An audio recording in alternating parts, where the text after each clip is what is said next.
and welcome to another Mount Vernon Library Commons update. I'm Isaac, and I'm here with Jill. And Jill, what's your official title now? My title is Project Administrator for the Mount Vernon Library Commons.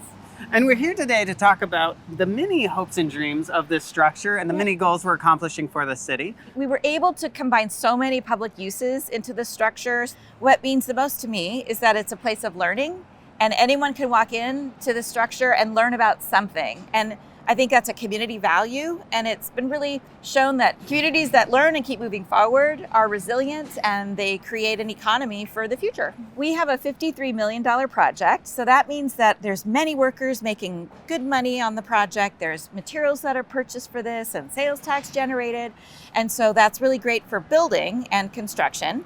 But when it's open, we're going to have so many people coming to Mount Vernon, using the library, the community center space, the commercial kitchen, and parking. And so we're really going to realize the economic benefit when we open the project in early August. Yes, August. I'm very excited to say that the building will open sometime in August. Yes. One of the great things about this building is it changes the entrance into the city. It's a very prominent location coming into Mount Vernon. There's outdoor space that people can enjoy that overlooks the entrance to the city.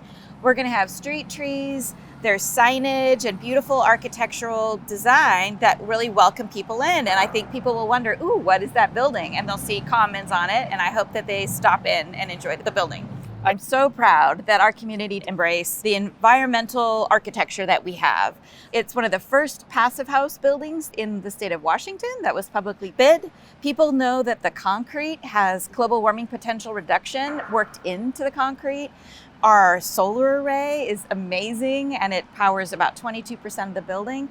We're going to have QR codes where people can walk through the building itself, almost like a building tour.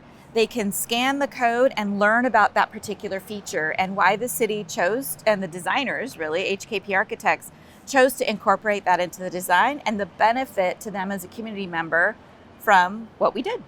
This building has a ton of design features. What is one of your favorite design features of the building? Oh my gosh. There will be large glass panels on two different sections of the building, and we have chosen the subtle design features of agriculture.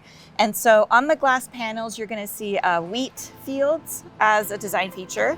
And then on the corner with the glass by the red apple, they're going to be blueberry bushes. And I just think featuring some of the things that we grow here in Skagit County is just an awesome design feature that I think people will appreciate.